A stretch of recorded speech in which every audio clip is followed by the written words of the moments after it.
আরজি করে যে নারকীয় এবং নৃশংস ঘটনাটা ঘটেছে তার পরিবর্তে আজকে আমরা দেখতে পাচ্ছি সেটারই একটা ফলস্বরূপ তোমরা রাস্তায় নেমেছো। তোমাদের আজকে দাবিটা কি আছে?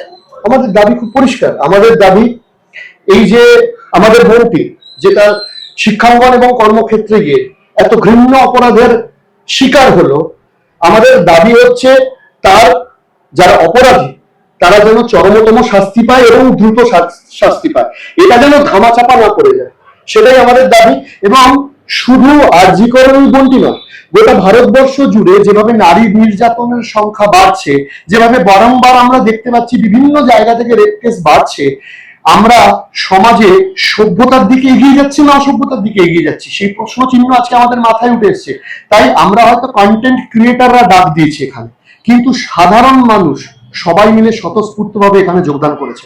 আমাদের দাবি আরজি করেন যে নির্যাতিতা ছিলেন যিনি, তার যারা দোষী তাদের চরম শাস্তি চাই এবং সেটা দ্রুত চাই। আজকেই আমরা সুপ্রিম কোর্টে দেখলাম যে দ্বিতীয় হিয়ারিং ডেট ছিল এবং সেখানে বলা হচ্ছে যে সকল ডাক্তাররা মিছিল করছে, ধর্নায় বসেছে, তারা যেন তাদের কর্মক্ষেত্রে ফেরত যায়। সেটা নিয়ে তুমি কি বলবে? দেখুন, সুপ্রিম কোর্টের উপর কথা বলার ধৃষ্টতা আমাদের থাকে না। অবশ্যই ডাক্তারবাবুদেরও ফিরে গেলে ভালো হয়, কারণ প্রতিদিন মানুষ অসুস্থ হচ্ছে, কিন্তু আর একটা দিকও দেখতে হবে যে ডাক্তারবাবুরাও মানুষ, এই সমাজের একটা অংশ। যতটা যন্ত্রণা নিয়ে আমরা বেরিয়েছি তার থেকেও হয়তো অনেক বেশি যন্ত্রণা তারা বহন করছেন এবং তার থেকেও হয়তো অনেক বেশি আনসেফ তারা ফিল করছেন, কারণ তাদেরই কর্মক্ষেত্র কিংবা শিক্ষাঙ্গনে এই ঘটনাটা ঘটেছে। সুতরাং আমার মনে হয় সুপ্রিম কোর্টের উপর কথা বলার কিছু নেই। তারা আমাদের মানে সুপ্রিম কোর্ট আমাদের গার্জেন, গোটা ভারতবর্ষের গার্জেন। শুধু একটা অনুরোধ থাকতে পারে যে এই অপরাধ এবং যে কোনো অপরাধের যারা দোষী স্যার তারা যেন যত দ্রুত সম্ভব শাস্তি পায় এবং কোনো অপরাধী যেন ছাড় না পায়।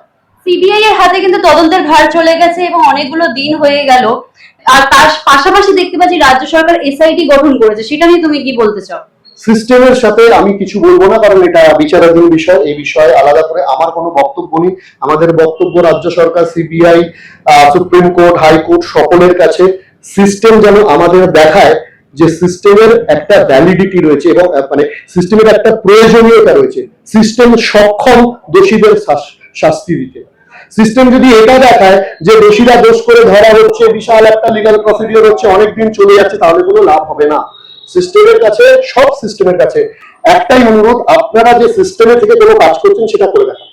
আচ্ছা, এখানে যদি জনগণের দিকে আসি, জনগণরা কিন্তু অনেকটাই প্রশ্ন তুলছে যে আজকে এই রাস্তায় নামছে, কালকে সেই গ্রুপ করে রাস্তায় নামা হচ্ছে, কিন্তু কিছুটা হলেও দেরি হয়ে যাচ্ছে। বিভিন্ন রকম ভাবে কিন্তু দেখতে পাচ্ছি বিতর্কের সম্মুখীন হতে হচ্ছে কন্টেন্ট ক্রিয়েটর হোক বা সেটা শিল্পীদের দল হোক। সেটা নিয়ে তুমি কি বলবে? বাকিদের কথা আমি বলতে পারবো না, কিন্তু ইউটিউবারদের আগে কোনো গ্রুপ ছিল না। আমরা কয়েকজন মিলে আমরা এটা চেষ্টা করেছি। এই সংঘবদ্ধ হতে একটু টাইম লেগেছে, কিন্তু এরপর থেকে আর দেরি হবে না। এটা প্রথম হতে পারে, কিন্তু এটা শেষ নয়। সমাজের যখনই ভগবান না করুক কোনো অপরাধ হবে, আমরা কিন্তু বারবার রাস্তায় নামবো, সোচ্চার হবো।